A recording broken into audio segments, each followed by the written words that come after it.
Hey guys, happy Friday. I don't know about you, but I am glad it is a Friday. So, I don't know what normal people do on a Friday night, but I'm doing my normal. Sitting outside on my little, it's not a rocking chair, it's a swing. A rocking swing, I guess you call it. And watching the sun go down. But tonight I went into Zion's room, and it's been 9 months since he left us, and in some ways it feels like it was yesterday. In some ways it feels like it's not even real still. In some ways it feels like forever. And I was just looking at all of his stuff. I don't know when you tackle the stuff, the things that have meaning. And I'm not in any hurry, and I'm not talking about that to say I'm in any hurry. I'm just, if you have had a child that has passed, when was the right time for you, and how did you know it was the right time? I know, I was looking at some of the stuff tonight, and some of the things, things that he never wore, some of the stuff is new. I mean, I've got so much stuff, and some things I don't have any emotions or feelings to. I know when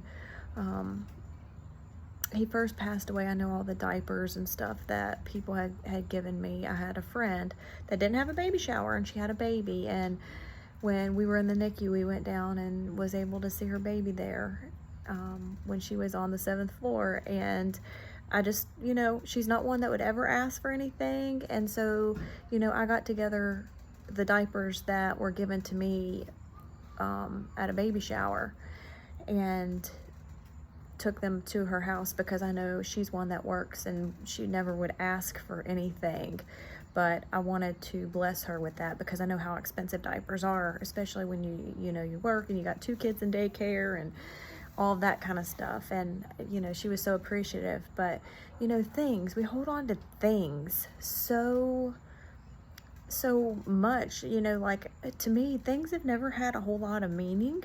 I'm one that you can come home and I like everything gone. I used to not have attachments to anything, but now it's like, to think about giving something up is just, I don't know, it sends me spiraling emotionally. And so I'm gonna tell you a story. So when my mom was pregnant with me, she told me a story a long time ago about how God used this family that lost their child, lost their daughter, and supplied them with everything they needed for me. Here, my parents were pastors. They were living on faith, barely making it. And my sisters are 9 years and 7 years older, so with me it was starting over. It wasn't like I was just the third kid and passed me down hand-me-downs or whatever. There was a 7-year gap, so it was a complete start over when they had me.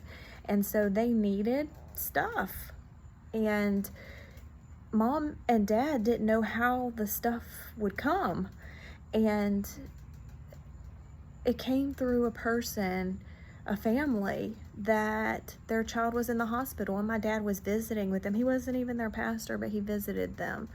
And when she passed away and they finally got to the point where they were going to give her stuff away, they brought it to my parents and met the need. And I just find it ironic. I find it so ironic that here I am, and I sit in that room and thinking that, a family, what they sacrificed for me before I was even born. And I actually reached out to this guy.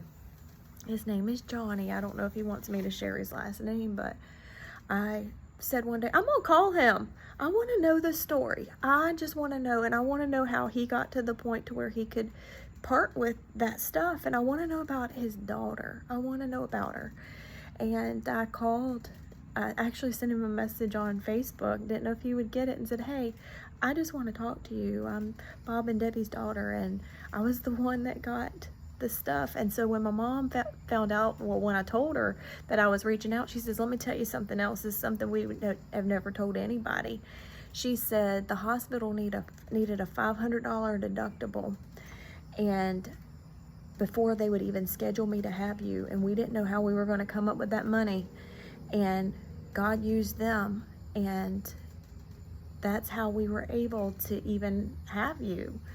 And so I called Johnny and I asked him, and he said that it was a fluke thing, that, you know, that he signed up for a policy before she was born, and when he got the money, you know, he didn't want the money, you know, he didn't want any money like that, couldn't replace his daughter. And his daughter's name was Michelle. And so I think about Michelle, and I think about her meeting Zion in heaven, and how they wonder if they're connected. I mean, I don't know how all of that works, but I do find it strange that, you know, the way that, you know, God met my mother's need, and my father's need too, but you know, I'm always speaking to the mom's heart because I'm a mom.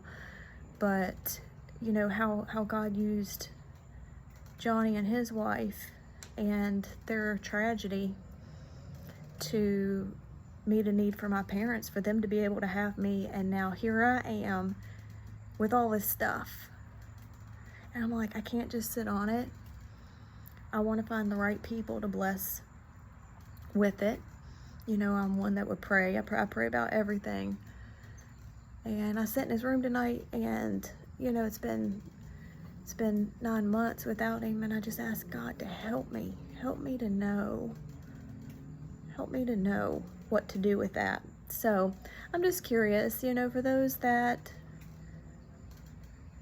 have been through this and are further down the road than we are, you know, when did that happen for you, and how did you do it? Not that I'm getting rid of everything. There's no way. I'll probably keep some stuff forever. You can bury me with it. But how do you get there? I don't know. I don't know the answer, but I'd like to know. So feel free to comment me. I'm a poet and you didn't know it. And I'd just like to hear your thoughts. All right. Have a good Friday.